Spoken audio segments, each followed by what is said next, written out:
The opening scene features a man named Milo Stanfield who is suffering from autism spectrum disorder, or ASD. He is seen standing on a street of New Jersey, keeping an eye on a woman in a nearby flower shop. In the midst of this, he also seems to be doing some complex calculations related to the timing of events happening in his surroundings. Milo notes the approach of a passenger bus, a pothole, a street artist, and a bicycle rider speeding. Following these observations, he crosses the street and strategically places a pen on the top of a mailbox adjacent to the pothole. Soon after, his planned chain reaction takes place. A taxi runs over the pothole, splashing the water on the pen, causing it to fall to the ground. This captures the attention of the street artist, who then walks forward to pick up the pen. At the same moment, the speeding cyclist collides with the artist, which results in him striking the mailbox and falling on the fruit stand nearby. Chaos ensues in the street, diverting the attention of everyone, including the bus driver. As a result, he does not notice the traffic light turning red and hits the same woman crossing the road, killing her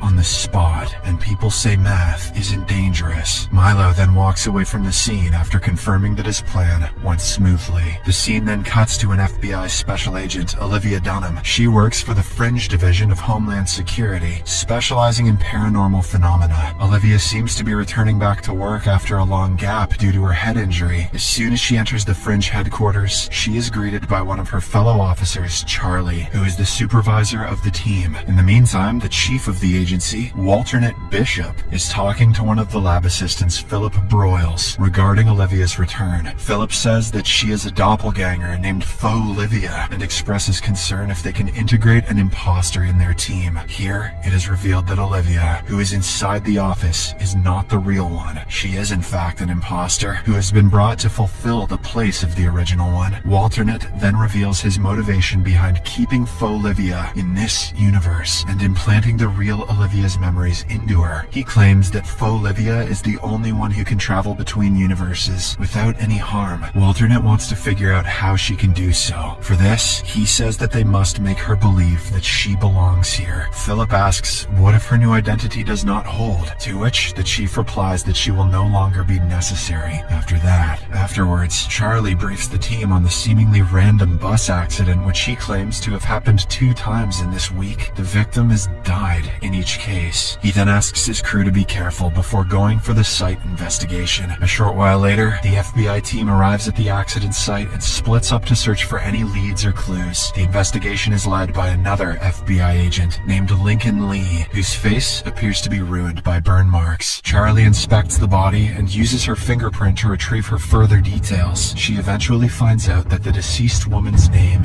is Julian Foster. Meanwhile, Olivia questions the bus driver, who is shaken by the incident, as he has never even hit any birds or animals until now. Simultaneously, Agent Lee tests for any signs of environmental factors, but finds nothing. However, he does find the same ballpoint pen at the scene. After inquiring with the eyewitnesses, Olivia approaches Agent Lee and tells him that the local artist had bent down to pick up the pen, during which he collided with the bicycle rider and fell into the fruit stand. Upon hearing this, Agent Lee speculates that the pen is the main element that created a sequence of reactions, ultimately leading to the victim's death. The next day at Fringe headquarters, Agent Lee and Charlie are trying to find out a connection between the bus accidents that happened in the 2 days. Agent Lee spots the same ballpoint pen in the photo of the first accident, which makes him even more convinced that someone has orchestrated the chain of events. Following this, they go to talk to a mathematician of the Fringe agency, Astrid, and tell her about the events. However, she claims that no human can carry out such a chain of events and mold it in his or her favor twice. Amidst their argument, another similar bus accident takes place, leaving Astrid in shock. 2 + 2 equals you get hit by a bus. The FBI agents immediately rush to the site and find that the victims are still alive this time. Upon questioning the bystanders, they learn that a dog suddenly crossed the road, causing the bus to lose control. Just then, Olivia notices a similar ballpoint pen rolling down in the ground, which makes her realize that the chain of events is not over yet. She looks around and spots a suspicious Milo looking down from an overhead bridge. Moments later, a man wearing earbuds walks walks forward to cross the street, only to be hit by an oncoming ambulance. I guess the paramedic needed to hit his quota. With her suspicions confirmed, Olivia alerts her team and races towards Milo. Seeing this, the latter instantly calculates another series of events and throws a bicycle off the bridge. This prompts a bus to change its path and drive right under the overhead bridge. Olivia holds him at gunpoint, threatening him to surrender, but Milo jumps off the bridge, lands on the bus's roof, and gets away. Milo is the bus whisperer. After this event, Milo returns home to find his sister Madeline worried for him. She tells him that she has been getting numerous calls from the hospital, but he ignores her. She then tries to convince him to surrender, claiming that he has gone way too far. However, Milo anticipates her actions and completes her sentences, effectively silencing her. Not long after, Madeline shows him a small plastic horse toy, a reminder from their mother. This makes him feel uneasy, and he walks away, saying that it is irrelevant now. On the other hand, Agent Lee is taken to the hospital for his regular skin checkup. Before entering the burn chamber, he asks Olivia to focus on finding commonalities among the 3 victims. Heeding his instructions, Olivia returns back to headquarters and starts talking to the witnesses of the accidents. After a bit of inspection, she discovers ties between the 3 victims and a medical center. All 3 of them were directly or indirectly related to this center. She shares her discovery with Charlie, and the two immediately head to this very medical center. Upon arriving there, Olivia notices that one set of patients are using the same ballpoint pens, as they are unable to cope with digital devices. iPads make them eye-mad. Later, they meet Dr. Levin, a chief doctor who recognizes all 3 victims of the bus accidents. After briefing them on some details about the victims, Dr. Levin explains that they have been helping mentally challenged patients with experimental processes to boost their intelligence. He also shows them video footage of their patients, in which Olivia spots Milo. Upon inquiring about him, Dr. Levin responds that he is one of their patients who also went through the same drug trial that boosted his IQ exponentially. He goes on to say that Milo was released from the hospital under supervision of his sister, and that he was scheduled to return back in order to reverse the experimental process. But now, he is not responding to their calls, and he is killing everyone who is trying to take control of him. After learning about Milo's sister, the FBI agents decide to pay her a visit. Unbeknownst to them, Milo is keeping a close eye on Olivia, noting every single pattern of her movements and predicting her next move. Later on, Charlie and Olivia arrive at Milo's place, where they are greeted by Madeline. They ask her about Milo's whereabouts, but she claims to be unaware of them. Sensing that she is hiding something, the agents tell her about the crimes he has committed and how dangerous it is to let him roam free. While Charlie goes to investigate Milo's room, Olivia shares about her late sister, revealing how they used to care for one another. This comforts Madeline enough to share more details about her brother. She explains that Milo is able to predict the outcome of numerous events down to the smallest detail, and that she can break Milo's concentration only by showing him the toy horse. Whenever he sees Bullseye, he gets a Woody. Olivia eventually manages to persuade her to disclose anything she knows, emphasizing that they are concerned for civilians, as well as Milo's safety. Madeline then hands her a note revealing the location of the hotel that Milo is currently staying at. After this, Olivia and Charlie discuss plans with Astrid on how to capture Milo. However, they soon realize that any plan would be futile because he can predict their every move. As a result, they opt to approach the hotel directly without any backup.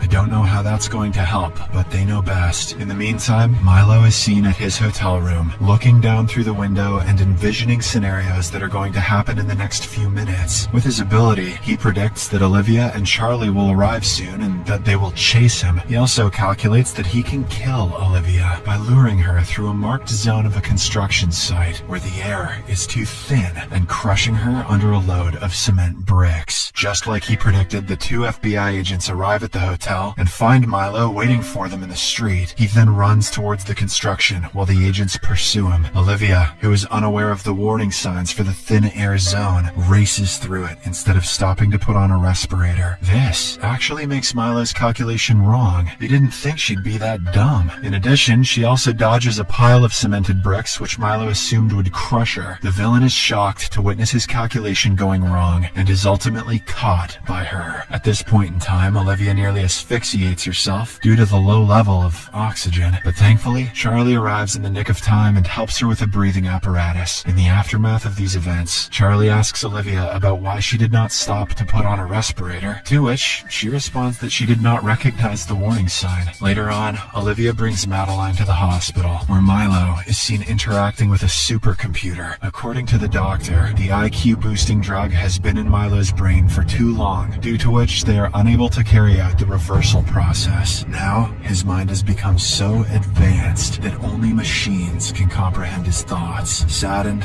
by this news, Madeline goes inside the room and leaves the toy horse in front of her brother. The same evening, Olivia is at her place when she experiences a vision of Peter, her boyfriend from another universe. He tells her that she does not belong to this universe. In order to back up his claim, he reminds how her lack of knowledge regarding this universe saved her life earlier. According to him, she would have died if she had recognized the warning signs and stopped there. Peter encourages her to try recalling all of her memories and also kisses her before vanishing.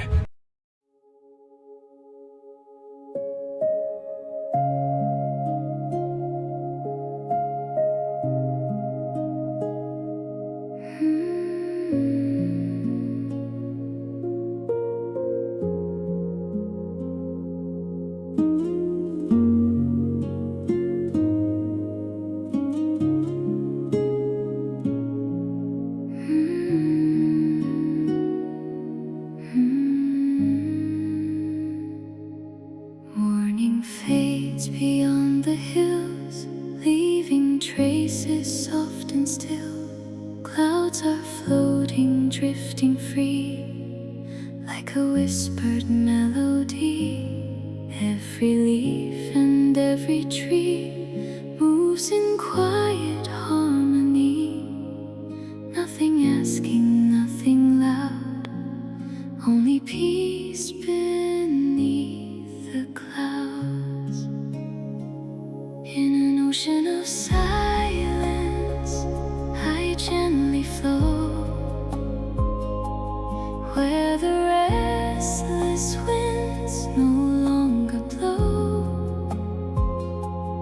Like a feather on the water, I softly glide, with the moon and stars as my guide. In an ocean of silence, calm and deep, where the world slows down and dreams can sleep. Every breath becomes a light shining through, in this peaceful ocean blue.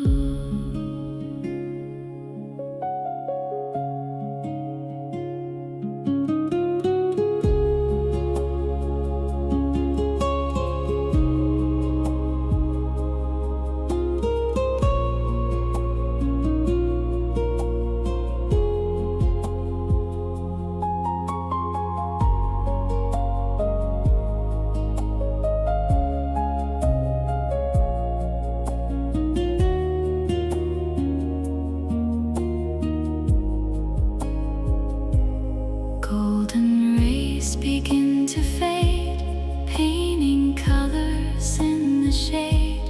Birds have sung their final song, and the night is coming on.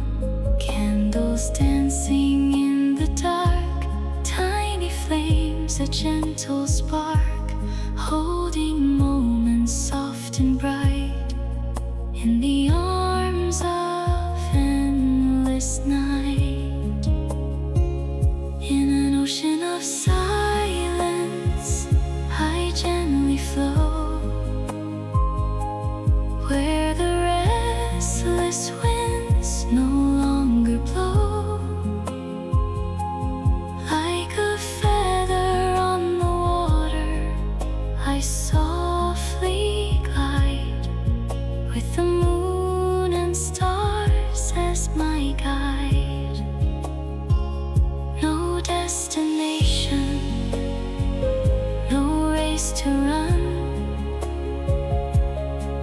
Trust the earth, the sky, the setting sun. Every heartbeat slows its pace, finding comfort, finding grace. Ocean of silence, carry me across your endless serenity, until the dawn begins anew. I'll rest inside your peaceful blue.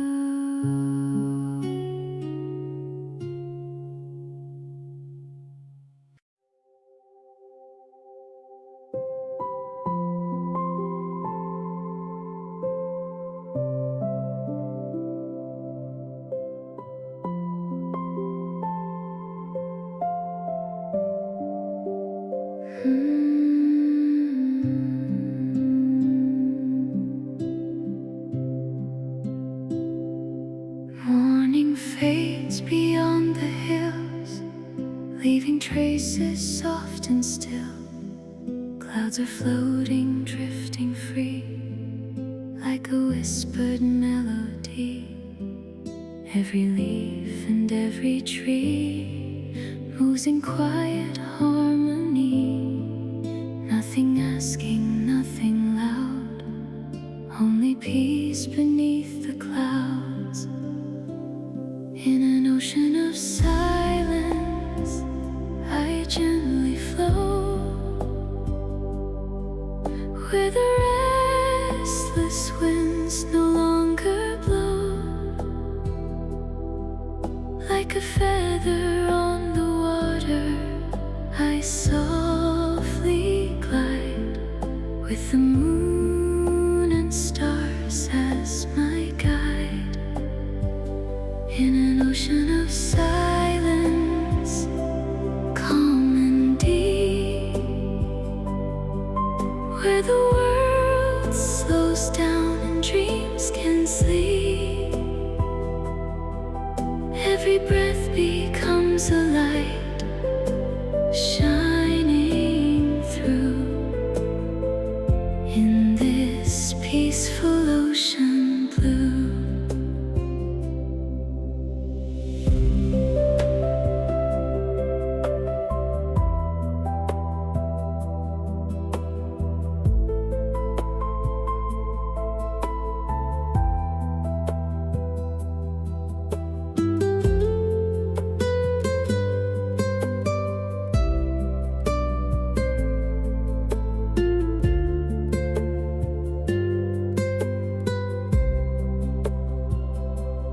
Golden rays begin to fade, painting colors in the shade. Birds have sung their final song, and the night is coming on. Candles dancing in the dark, tiny flames, a gentle spark, holding moments soft and bright in the arms of endless night. In an ocean of silence, I gently float, where the restless winds no longer blow. Like a feather on the water, I softly glide,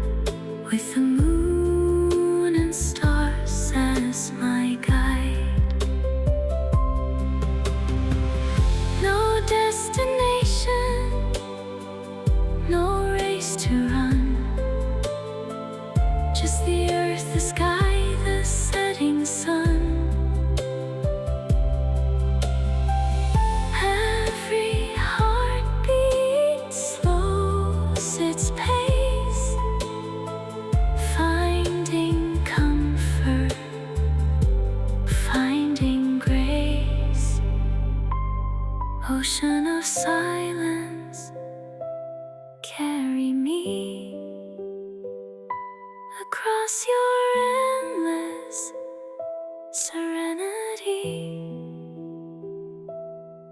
until the dawn begins anew. I'll rest inside your peaceful blue.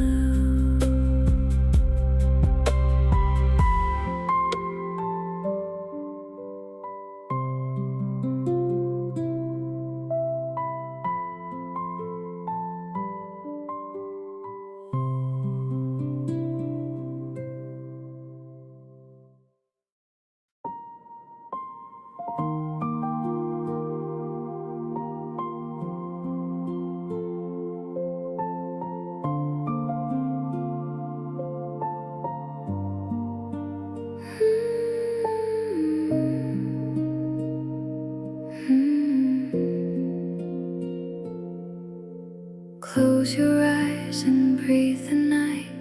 Let the stars become your light. Leave the noise beyond the shore. You don't have to run anymore.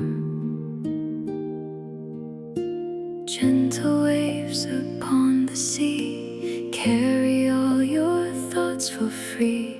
Every worry fades away like a cloud at break of day. Drift with the moon, drift with the tide. Let the quiet pull you inside. Soft as the wind, slow as the blue. The night is singing just for you. Drift with the moon, float through the sky. No need to hurry, no need to try. Wrapped in a dream, peaceful and true. The world grows still around you.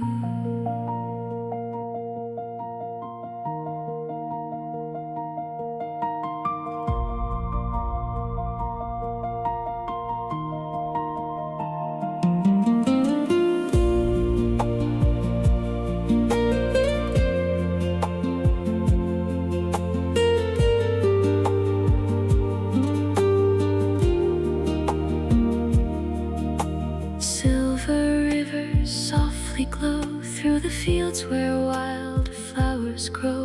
Time slows down its hurried pace, leaving only calm and grace. Far away the daylight sleeps, while the midnight garden breathes. Every heartbeat finds its place in the silence of this space. Drift with the moon, drift with the tide.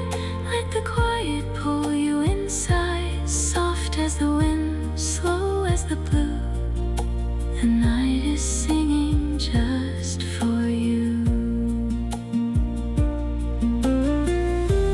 Nothing to chase, nothing to fear. Only the stars drawing near. Like a feather on the stream, you become a gentle dream. Drift with the moon tonight. Everything will be alright. Close your eyes, the sky is wide, and peace is waiting by your side.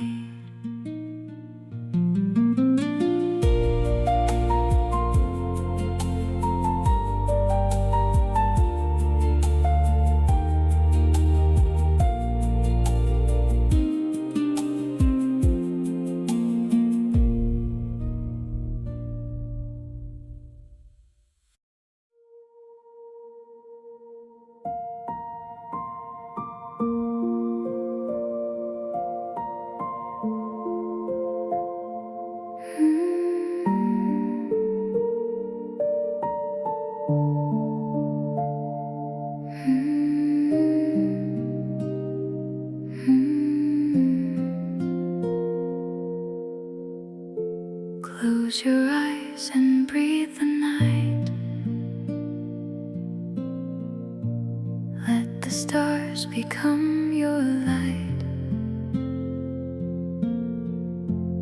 Leave the noise beyond the shore. You don't have to run anymore. Gentle waves upon the sea carry all your thoughts for free. Every worry fades away like a cloud at break of day.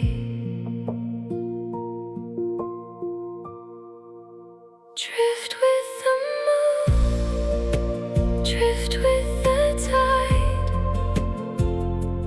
Let the quiet pull you inside. Soft as the wind, slow as the blue. The night is singing just for you.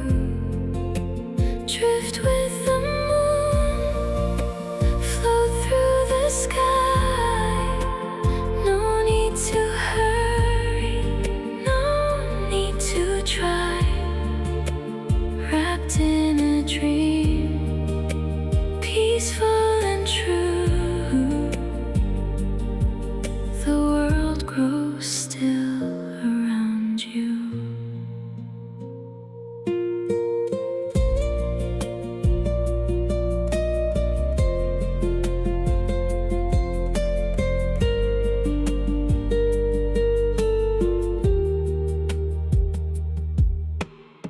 Silver rivers softly glow through the fields where wildflowers grow.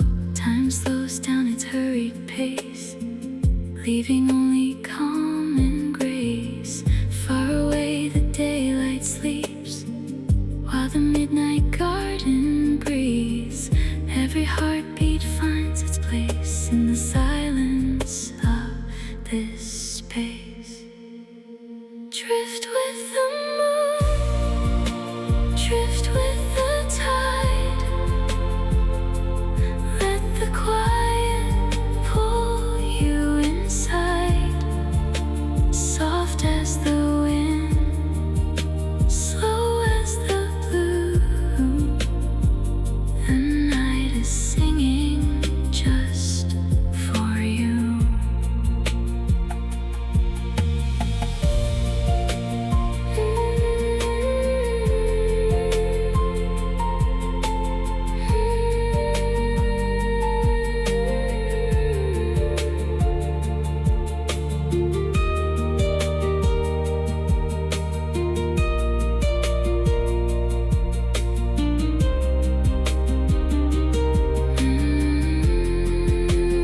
Nothing to chase, nothing to fear.